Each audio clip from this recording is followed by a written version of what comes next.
Welcome back to the Manor, Entropians. Julian McBain here, and today we are hunting at Club Royal. I'm going to try to break through some of this berry clad challenge. Got tired of hunting drones.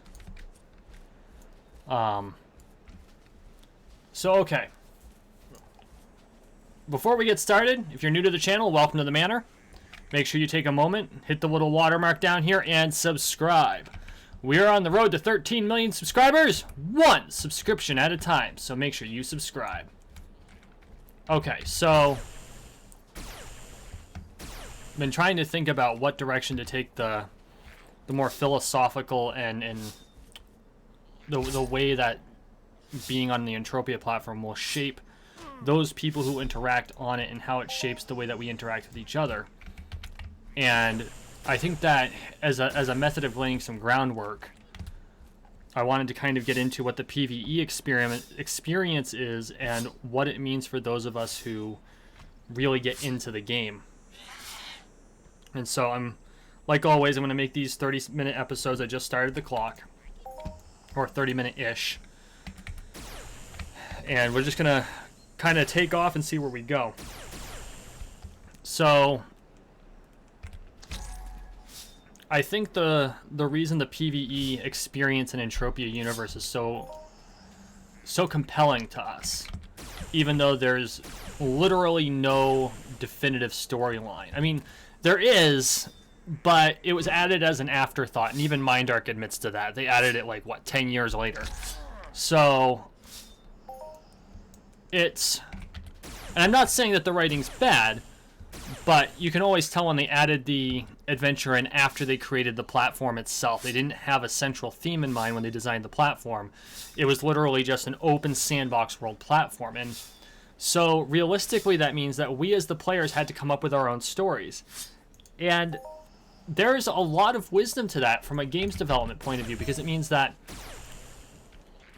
it's going to appeal to a wide array of persons because they can create their own fun within the game. And I think that's why Minecraft is so popular now as well, because you really have to give yourself a project. You give yourself a reason to contend with the world. And realistically, I think that's what a lot of us struggle with in real life, is that we get up every morning and we go to work or to school if you're still in school, and we don't have a purpose. There's no challenge to life anymore. Not really. I mean, yeah, there's the challenge of trying to find a good job and, raise a family, because let me tell you, there's no greater challenge than being a parent. And there's a lot of good that comes from that. There's a lot of meaning that comes with being a parent, but it is incredibly challenging. Oh, global 25 ped? That's a global? On a level 12? Okay. But for a lot of us, that's the only real challenge we have to contend with is the mundane. And I hate to say it, but being a parent is kind of a mundane thing because it's essential to the biological continuation of the species. So it has to, by its nature, be somewhat mundane, or else fewer people would do it, and in all likelihood, we would end up ceasing to exist over the long term. But a lot of the things that gave us purpose in past history no longer exist. And so what the platform gives us is it gives us a place where we can challenge ourselves almost more on an intellectual, definitely more on an intellectual level than we do on a physical level, because we're sitting behind a keyboard here. I get my physical challenge from fencing, but it allows us to contend with something that is difficult and poses at least a virtual threat to us.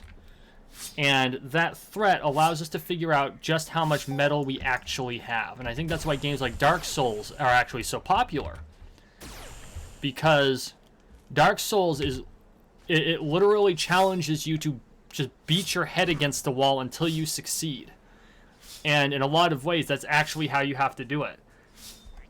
And I'm finding that Borderlands 2 is the same way, or Borderlands 1 was the same way too. I've said in the past that Borderlands is basically the Dark Souls of first-person shooters, and I recorded a video today there that'll come out in a few weeks that just pretty much encapsulates the whole idea. I got so frustrated with it, I had to actually like take a step back and say, okay, we're going to do this again next time. But I think that it's because we lack a medium in which we have to contend. Because let's face it, most 9-to-5 jobs, all we're contending with are petty annoyances or frustrations. And because it's so mundanely frustrating, there's no danger in it, there's no challenge to it, it's just frustration. I think that's why the level of depression in today's, I would be willing to venture a guess that that's part of the contributing one of the contributing factors to the high level of depression in the millennial generation, because there's no purpose. And so we give ourselves purpose by playing Entropia Universe, and our purpose is to develop our avatars in a way that we would prefer to develop ourselves in the same situation. And MindArc was brilliant when they developed it. I don't know if they did it intentionally or if they were just experimenting with things. They just wanted to have a real money economy and see what happened. But because we give ourselves a purpose by going out and completing, going out and fighting the mobs to make ourselves the most powerful avatar in the area we've decided to do that we can be. Become the best crafter, become the best spaceship captain, become the best, well, of course, when it started, there were no spaceships, but you know what I mean. Become the best hunter, become the best miner, make a fortune selling guns. I mean, these are all things that we can't, to a certain extent, you can do in real life, although the real life equivalents are often far more mundane, and depending on what jurisdiction you live in, hunting's definitely out, especially if creatures that can hunt you back. I think that's why people do things like bear hunting, because not only are they hunting an animal, but they're hunting an animal that has the distinct possibility of killing them if they fail. And I think that's why some people, people go out on the African safaris and hunt big game as well. And I don't necessarily agree with that, but it would stand to reason that's why they do it. It's not just the thrill of killing something, but the thrill of hunting a creature that would just as cheerfully hunt you back.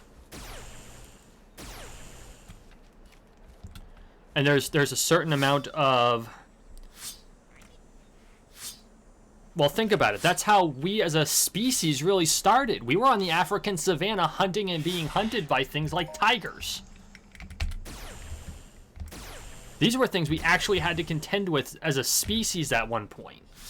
And so there's a visceral, primal, underlying feeling when we have to contend with things of that nature. And it's something that we really don't have the opportunity to contend with today. And in a lot of ways, we shaped who we were by doing things like that. These were rites of passage. You'd have to go hunt a dangerous animal, or you'd have to go survive out in the wild with no support for like a week. You go out there, you've got the clothes on your back and a couple of really low-level provisions and your weapons that you made yourself. And you had to go survive for a week. It's like, go out in the woods and don't come back for seven days and 7 nights. And it's below freezing and there's snow on the ground and you only have enough food for tonight's dinner. And a couple basic provisions. Go have fun. Yay, I got common dung. Berry-clad poop. And we don't have an equivalent of that right now. And I think that's why a couple years ago a bunch of primitive life simulators come in. The survival games are so popular today. I mean, you've got the more, technologically advanced ones like Subnautica, but you also have things like Farscape Primal. And, what's that one that Serial Overdrive plays all the time now? I can't remember what it's called. Rust. Where you're contending with other people and you start with nothing and you have to survive. And there's real consequences to dying because you lose everything.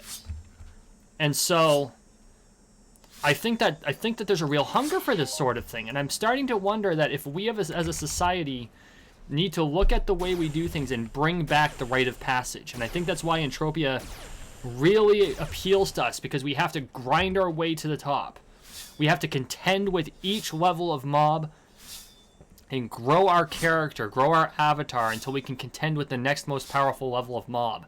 And then we contend with each other, both in a social aspect and occasionally, for those who would indulge in it, in a player versus player aspect. And so there's got to be some underlying piece to it, and I think that's a big reason that this appeals to us so much, because it's so much like real life. We have real money in the game, and we have to buy our weapons, and they eventually break. And you go and fight the mobs to collect materials, and you sell those materials to other players so that they can make things. And the supply and demand curve of the market is extremely real, and the more flooded the market gets, the lower a price you can sell things for, and the more restricted things get, then the higher the price you can sell them for. But if they become too rare, then the demand for it will die, because there aren't enough people who know how to use the product effectively.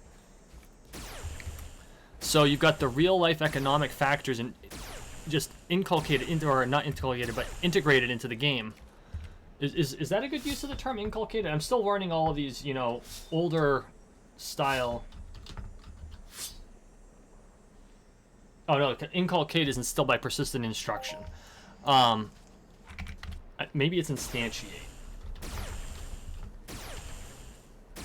Nope, that's by instance. Okay. So I totally improperly used that word. Integrated into this game, you've got all of these things that we contend with in real life, but we do so in a way that we'd much prefer to contend with them, because there's a primal instinct. There's an underlying instinct, and I think it's the same instinct that chimps have, and that other primates have when they hunt things. And so it's extremely ancient, more than 3.5 million years old.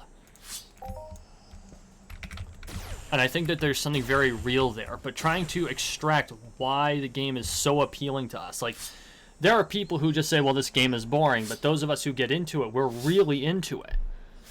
This is one of those games you either love it or you hate it. And I think it's because the challenge isn't so much, beating your head against the wall, but because from a very real standpoint, it's the challenge of managing to intelligently defeat the game at your level and figuring out when you've passed that level and it's time to move on to the next one. Because we're not given the raw, here you're level 36, so now go fight level 36 mobs thing, and you don't get sudden explosive growth after we have so many experience points. You literally have to use a skill over and over, just like you do in real life, to learn it. And the only way around that is to purchase those skills at an absurd markup. And so okay, I think that there's a very real that underlying realism. We don't really see it, we don't really think about it, but that's really how the engine of real life, if real life was a simulation, let's say we lived in the Matrix, that is literally how the engine of real life would work. Because that's how it works. We have no way to numerically represent our exact skill level in any particular thing, at least not yet. Gamification's really coming along on that one, though. But at the same time, you build skills identically to the way we do so in Entropia Universe. And so there's that aspect of realism built into the game. And then we go out and we can contend with the things in the game, the mobs and the players in the game, in a very realistic fashion. The mobs will eat our face off if we don't kill them first. And the players will trade with us, and they'll make things for us. And occasionally they'll try to kill you. And so the only real difference between this and real life, other than the fact that it's in a digital platform rather than being analog, is the fact that if you die, you just revive at a revive terminal and it's all good. And so it's not entirely without consequence, because decay is the thing that exists, but at the same time, you can afford to make mistakes that you might not be able to afford to make if this were real life. And I find it very interesting that the creation of the revive terminals is actually part of the underlying storyline, because they kind of built it into the story that at one time there were no revive terminals, and so people who died actually died and no longer able to come back. And I know that was never part of the actual Entropia platform, but at the same time it makes you really appreciate that, oh, they actually have some sort of an explanation of why revive terminals exist. And it's very well done. And so okay, thinking about it, how would we challenge her? So let's take revive terminals as an aspect of the platform and imagine them as something that we might have in real life. Imagine it was possible. What if, at the moment of death, we were transported back to a terminal that was nearby? Let's say that there's even a distance limit, and so there's a real threat if you're beyond a certain distance from a revive terminal. Let's call it 100 kilometers. And so let's say you're within 100 clicks of a revive terminal and you die. And you're instantly transported to the revive terminal. And so, okay, you're back to life. And maybe there's a penalty for it. Maybe there's a lot of pain involved. But you're still alive. People are much more likely to do things and experiment with things that are dangerous if the threat of death is no longer there. The threat of pain is not enough to deter them from doing dangerous things. Speaking of which, how is my sword coming? I still have 455.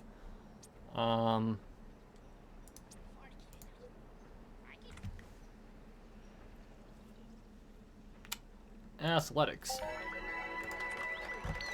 And my health increased. Woo, woo! Wow, that was nice. So we've removed the threat of death, and so without the threat of death, we can now do things that we would not otherwise think to do. I mean, there's still the threat of pain, and that pain is very real. But for some people, the pain isn't what matters. I mean, you've got people who do things like mixed martial arts. I mean, even fencing. I've suffered like 2 concussions and fractured several ribs fencing.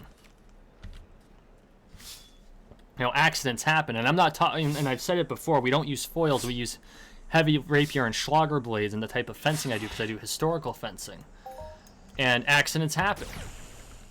You know, you have the gear, and you do what you can to protect yourself from it, but sometimes these things happen. And, you know, I've been cut with a sword that's not sharp, because it's an impact cut. These things happen. Thankfully, that's over the course of 7 years.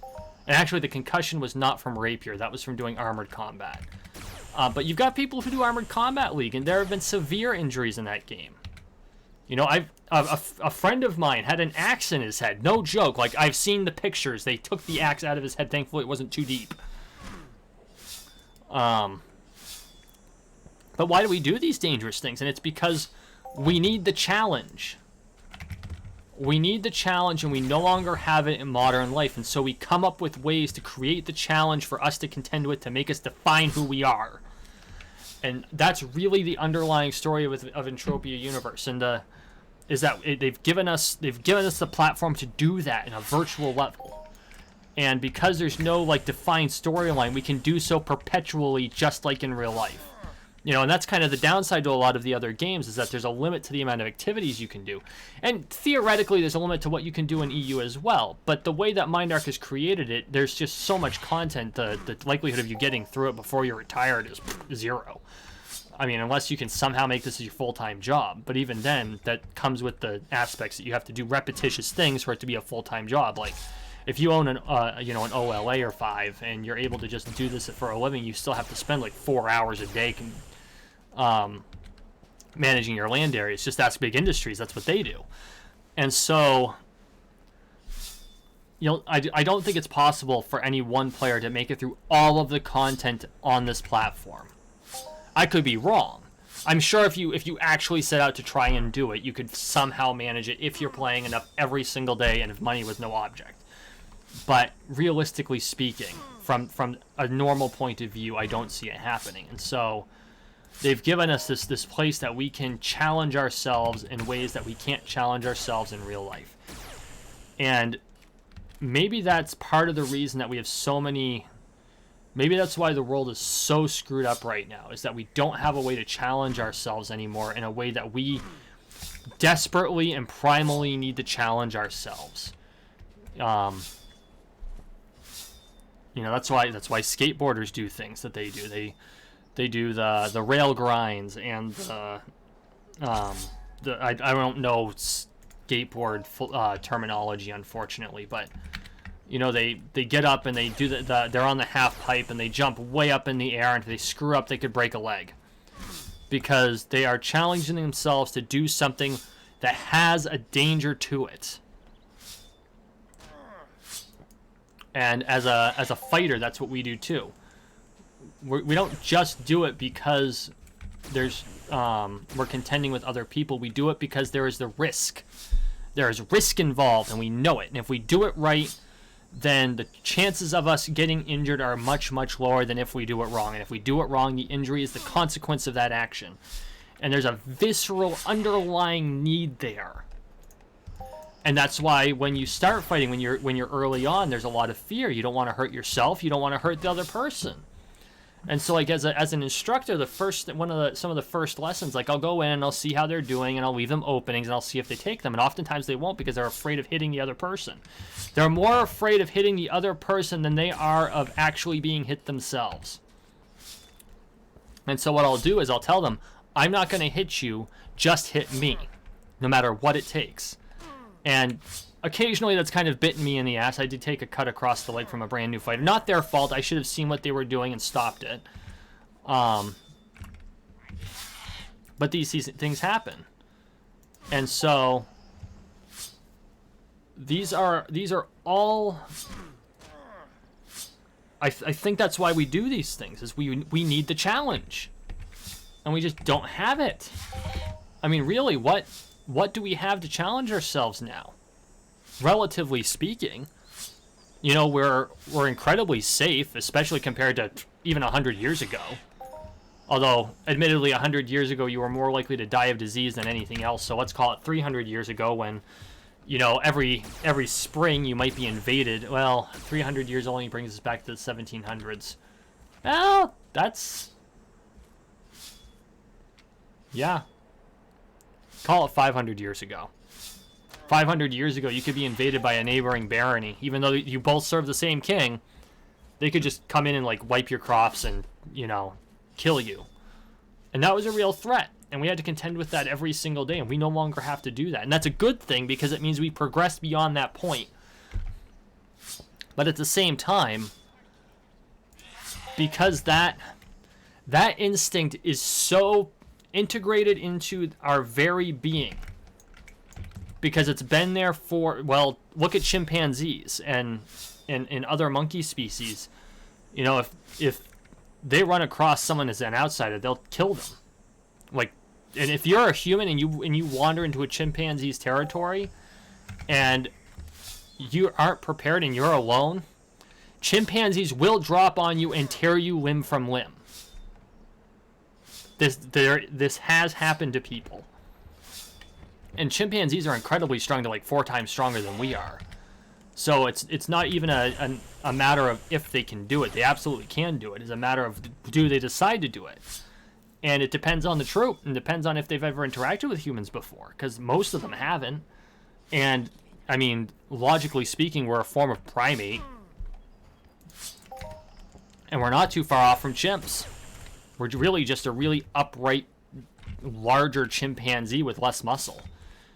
And so we're theoretically a threat to them, and so they'll treat us as such. And on the same vein, those instincts are primate instincts. They are built into our very core. And so I really think that's what all of this calls to, these virtual experiences, and where we're, I'm out here fighting. I know they call them Calypsan chickens, but I mean, realistically, look at it. It's a freaking velociraptor with too many arms, right? And a weird back.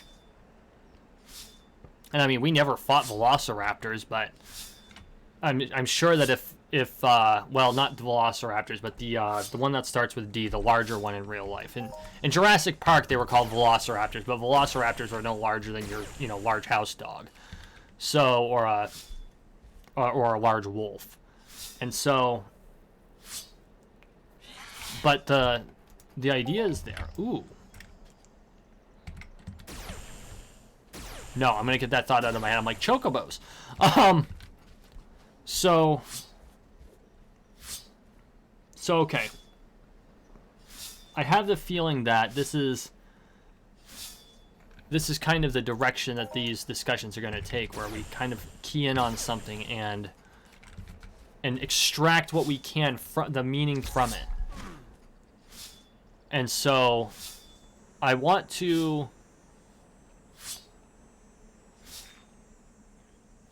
figure out, you know, just where we can go with these, because I think there's a lot to video games. I think there's a lot of underlying things that we have in a video game, which is why people become so obsessed with them, and we just haven't taken the time to really dig down and explore them.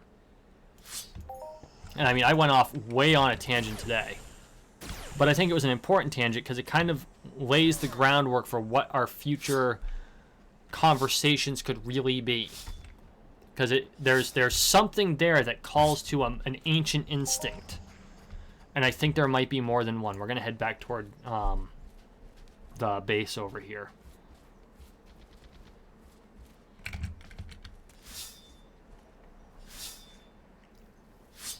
Tell me what you think if you've made it this far. Because I think there's something there. I think we've missed something. I think even to a large extent the people who create video games have missed the significance of what they have wrought. And I mean this in a good way. I do. But I also think that it implies that there is something missing from the way we have developed as a society. And I think there's something real there that we need to explore. As always, there's going to be a lot of Petersonian philosophy and psychology mixed into what I say, because I extract a lot of what his teachings are. I do have a baseline from a couple of professors I had in college, because I took Intro to Psychology, and I learned I'm going to call it Nicosean philosophy and psychology from Professor Nicosia. And she was a very self-deprecating professor because she chain smoked like mad, and unfortunately that's what ended up killing her. And she knew it was going to kill her. She knew she wasn't going to survive very long when I took the class with her, because she was still chain smoking and she was sick, and she knew it. But she'd be like, she'd use smoking as her example of self-destructive habitual behavior, and she'd always go, just like smoking, don't ever take it up, and then come see me in my smoking office later and we'll talk. So it's, and that being the patio outside the library. And so I'm going to be mixing as much as I can from the old stuff, but I'm integrating what I can. I'm going to extract what I can, because I think there's a lot to video games that we don't really appreciate. And I think there's something there that we can contribute if we can figure out what video games are giving us that real life no longer does. So, okay, that's all I've got. Thank you for watching. Thank you for listening. Please like, share, and subscribe down below. We are on the road to 13 million subscribers, one subscription at a time, so make sure you subscribe. Guys, I really appreciate all the support. I hope I didn't bore you to death. You all have a wonderful day.